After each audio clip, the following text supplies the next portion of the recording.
Hey, it's Michelle at Counseling Recovery. I want to help you with 3 things not to do in your codependency recovery. So the first thing is don't totally hyper focus on changing your relationships, okay? Even though, yes, that is part of recovery, I also want you to focus on developing a solid relationship with yourself. This means prioritizing self-care, starting to listen and identify your intuition, and start to learn to trust your own perceptions, because that honestly is a much more important part of recovery. The relationship part will come once you start to trust yourself. But if you do the relationship piece before you cultivate that relationship with yourself, it's going to be harder to make progress. Second is don't do your recovery perfectly, because nobody does. There are people like myself who've been in recovery for over 30 years, and there are days we feel like a newcomer, because that's just part of recovery, is some days are better than others.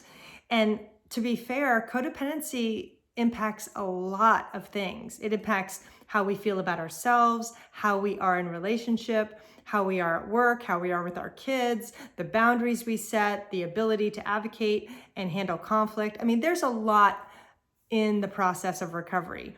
So of course it's going to take us a while to get there. This is not a quick process, and trying to do it perfectly is futile, because you're going to be really frustrated and it's just not realistic. And what I want you to do is know that part of recovery is learning from your mistakes, or maybe feeling stuck sometimes, or blowing it and realizing, oh my gosh, I made a huge mistake.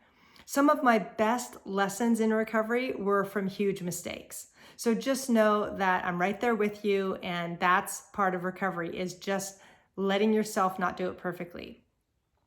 Now, the third one is I don't want you to think that codependency recovery is a drag, because I've heard this a lot in the beginning, where I'll say to clients, have you considered getting into codependency recovery? And they look at me like, oh no, because they think it's this major drag process.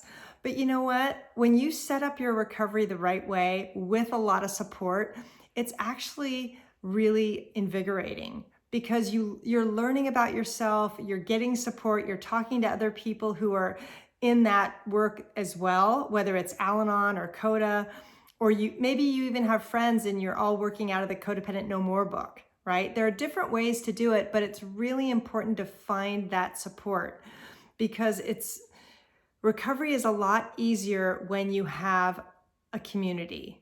It just is. This isn't something we can do by ourselves. And when you have a community, it's a lot more fun, because, what I notice in Al-anon meetings is people can laugh at themselves, or people will be talking about something like they can't set boundaries, and everybody else is nodding their head going, yep, I totally get it. So you feel less alone. So, I know a lot of times people might find this work heavy, because sometimes it is. Sometimes, we're talking about childhood trauma and childhood pain. So yes, there are going to be some pain involved and some tears and a sense of heaviness, but not all the time. There can be times where you can laugh about it, or you can have a really interesting conversation with someone and you can learn what they did to recover, and you can implement that in your own life. So that's why recovery is not meant to do alone. It's really meant to do in a supportive, loving community. And that's what I want for you.